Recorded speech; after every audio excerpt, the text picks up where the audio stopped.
Praise the Lord. இன்னைக்கும் கூட நம்ம ஆதியாகமம் 32ஆம் அதிகாரத்தை வாசிக்க போகிறோம். யாக்கோபு பிரயாணம் பண்ணுகையில் தேவதூதர்கள் அவனை சந்தித்தார்கள். யாக்கோபு அவர்களை கண்டபோது இது தேவனுடைய சேனை என்று சொல்லி அந்த ஸ்தலத்திற்கு மக்னாயீம் என்று பெயரிட்டான். பின்பு யாக்கோபு ஏதோம் சீமையாகிய சேயீர் தேசத்தில் இருக்கிற தன் சகோதரனாகிய ஏசாவினிடத்துக்கு போகும்படி ஆட்களை அழைப்பித்து, நீங்கள் என் ஆண்டவனாகிய ஏசாவினிடத்தில் போய், நான் இதுவரைக்கும் லாபானிடத்தில் தங்கியிருந்தேன் என்றும் எனக்கு எருதுகளும் கழுதைகளும் ஆடுகளும் வேலைக்காரரும் வேலைக்காரிகளும் உண்டென்றும் உம்முடைய கண்களில் எனக்கு தயவு கிடைக்கத்தக்கதாக ஆண்டவனாகிய உமக்கு இதை அறிவிக்கும்படி ஆட்களை அனுப்பினேன் என்றும் உம்முடைய தாசனாகிய யாக்கோபு சொல்ல சொன்னான் என்றும் சொல்லும்படி கட்டளை கொடுத்து தனக்கு முன்பாக அவர்களை அனுப்பினான்.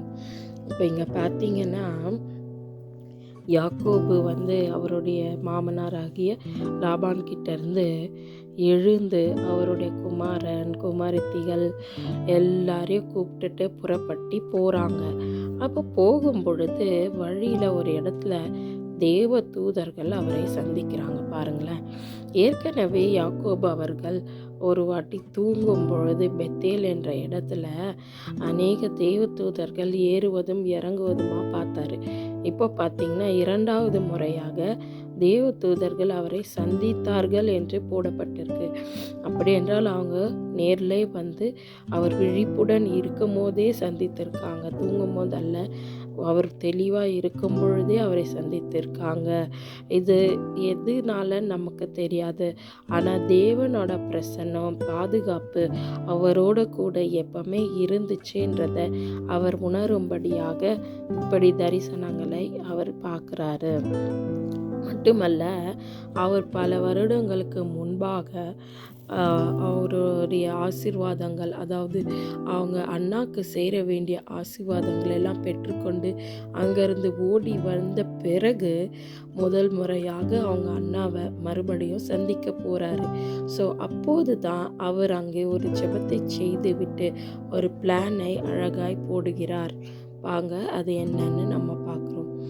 அந்த ஆட்கள் யாக்கோபினிடத்தில் திரும்பி வந்து, நாங்கள் உம்முடைய சகோதரனாகிய ஏசாவினிடத்துக்கு போய் வந்தோம், அவரும் 400 பேரோடே உம்மை எதிர்கொள்ள வருகிறார் என்றார்கள். அப்பொழுது யாக்கோபு மிகவும் பயந்து வியாகுலப்பட்டு தன்னிடத்தில் இருந்த ஜனங்களையும் ஆடு மாடுகளையும் ஒட்டகங்களையும் 2 பகுதியாக பிரித்து, ஏசா ஒரு பகுதியின் மேல் விழுந்து அதை முறிய அடித்தாலும் மற்ற பகுதி தப்பித்து கொள்ள இடமுண்டு என்றான். பின்பு யாக்கோபு, என் தகப்பனாகிய ஆபிரகாமின் தேவனும் என் தகப்பனாகிய ஈசாக்கின் தேவனுமாயிருக்கிறவரே, உன் தேசத்துக்கும் உன் இனத்தாரிடத்துக்கும் திரும்பி போ, உனக்கு நன்மை செய்வேன் என்று என்னுடனே சொல்லியிருக்கிற கர்த்தாவே, அடியேனுக்கு தேவரீர் காண்பித்த எல்லா தயவுக்கும் எல்லா சத்தியத்துக்கும் நான் எவ்வளவேனும் பாத்திரன் அல்ல. நான் கோலும் கையுமாய் இந்த யோர்தானை கடந்து போனேன். இப்பொழுது இவ்விரண்டு பரிவாரங்களையும் உடையவனானேன். என் சகோதரனாகிய ஏசாவின் கைக்கு என்னை தப்புவியும். அவன் என்னையும் பிள்ளைகளையும் தாய்மார்களையும் முறிய அடிப்பான் என்று அவனுக்கு நான் பயந்திருக்கிறேன். தேவரீரோ, நான் உனக்கு மெய்யாகவே நன்மை செய்து உன் சந்ததியை எண்ணி முடியாத கடற்கரை மணலை போல மிகவும் பெருக பண்ணுவேன் என்று சொன்னீரே என்றான்.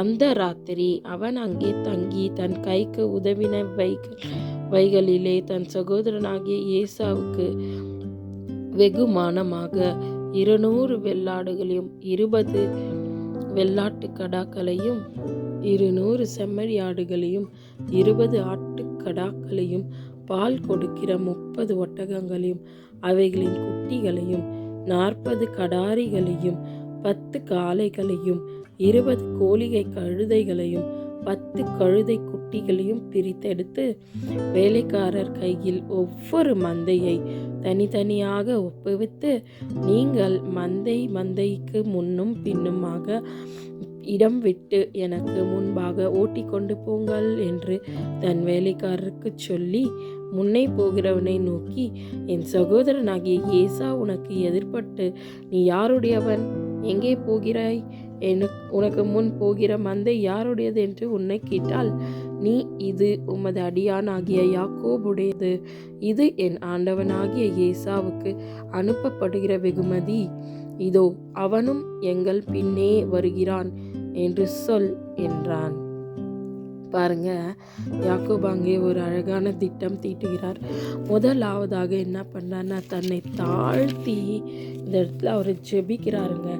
ஆண்டவரை நோக்கி அவருக்கு கஷ்டம் வரும்போதோ, துன்பம் வரும்போதோ, பயம் வரும்போதோ, அது ஆண்டவர்கிட்ட தெளிவாக ஒரு தகப்பனாக அவரை ஒரு தகப்பனாக நினைத்து அவரோடு கூட அழகாக பேசுகிறாரு. ஸோ இந்த பாருங்க, ஆண்டவரே நீங்கள் தானே என்ன சொன்னீங்க, இவனோட வீட்டுக்கு திரும்பி போன்னு சொன்னீங்களே, அதுவும் இல்லாமல் நான் உன்னை ஆசீர்வதிப்பேன்னு சொல்லியிருக்கீங்களே, இப்போ என்னோட அண்ணா இவ்வளோ ஆட்களை கூட்டிகிட்டு வரும்போது அவன் என்னை கொன்று போடாதபடி கிருபை செய்யுங்க சொல்லிட்டு அழகாக அந்த இடத்துல ஒரு ஜெபத்தை ஏறெடுக்கிறாரு. அது மாத்திரம் இல்லாமல் அவரோட குழந்தைகளையும் ஆடு மாடுகளையும் அழகாக அவர் பிரித்து ஒரு திட்டம் தீட்டி 2 பரிவாரங்களை போல அவங்களை பிரித்து அனுப்புகிறார். ஏன்னா ஒரு வேளை ஏசா ஒருத்தர் ஃபுல்லாக அழித்தா கூட இன்னொருத்தர் தப்பித்து கொள்ளான்னு சொல்லிட்டு, ஆனால் அவருக்கு வெகுமதிகளையும் அனுப்புகிறார் பாருங்க. ஸோ அதனால் நாமும் கூட ஜெபித்தால் மாத்திரம் போதாது, கடவுள்கிட்ட நம்ம என்ன செய்யணும்னு சொல்லி நம்ம ஞானத்தை கேட்கணும். அவருக்கு சொல்லித்தர மாதிரி நம்ம ஃபாலோ பண்ணும் போது ஆண்டவர் நம்ம புது வழிகளில் நடத்துவாருங்க. அடுத்து என்ன நடந்ததுன்னு பார்க்கலாம். 2ஆம் 3ஆம் வேலைக்காரனையும் மந்தைகளின் பின்னாலே போகிற அனைவரையும் நோக்கி, நீங்களும் ஏசாவை காணும்போது இந்த பிரகாரமாக அவனோடே சொல்லி, இதோ உமது அடியானாகிய யாக்கோபு எங்கள் பின்னாலே வருகிறான் என்றும் சொல்லுங்கள் என்று கட்டளையிட்டான். முன்னே வெகுமதி அனுப்பி அவனை சாந்தப்படுத்தி கொண்டு, பின்பு அவன் முகத்தை பார்ப்பேன், அப்பொழுது ஒருவேளை என் பேரில் தயவா இருப்பான் என்றான். ஸோ முதல்ல அவருக்கு வெகுமதிகளை அனுப்பி அவர் மனசை அவர் சாந்தப்படுத்த பார்க்குறாருங்க. அந்தபடியே வெகுமதி அவனுக்கு முன் போயிற்று. அவனோ அன்று ராத்திரி பாளையத்திலே தங்கி ராத்திரியில் எழுந்திருந்து தன் 2 மனைவிகளையும் தன் 2 பணிவிடைக்காரிகளையும் தன்னுடைய 11 குமாரரையும் கூட்டிக் கொண்டு யாப்போக்கு என்கிற ஆற்றின் துறையை கடந்தான். அவர்களையும் சேர்த்து ஆற்றை கடக்க பண்ணி தனக்கு உண்டான யாவையும் அக்கறைப்படுத்தினான். யாக்கோபு பிந்தி தனித்திருந்தான். அப்பொழுது ஒரு புருஷன் பொழுது விடியும் மட்டும் அவனுடனே போராடி அவனை மேற்கொள்ளாததை கண்டு அவனுடைய தொடை சந்தை தொட்டார். அதனால் அவருடனே போராடுகையில் யாக்கோபின் தொடை சந்து சுளுக்கிற்று. அவர், நான் போகட்டும், பொழுது விடுகிறது என்றார். அதற்கு அவன், நீ என்னை ஆசீர்வதித்தால் ஒழிய உம்மை போகவிடேன் என்றான். அவர், உன் பேர் என்ன என்று கேட்டார். யாக்கோபு என்றான். அப்பொழுது அவர், உன் பேர் இனி யாக்கோபு எண்ணப்படாமல் இஸ்ரவேல் என்னப்படும், தேவனோடும் மனிதரோடும் போராடி மேற்கொண்டாயே என்றார். அப்பொழுது யாக்கோபு, உம்முடைய நாமத்தை எனக்கு அறிவிக்க வேண்டும் என்று கேட்டான். அதற்கு அவர், நீ என் நாமத்தை கேட்பானேன் என்று சொல்லி அங்கே அவனை ஆசீர்வதித்தார். அப்பொழுது யாக்கோபு, நான் தேவனை முகமுகமாய் கண்டேன்,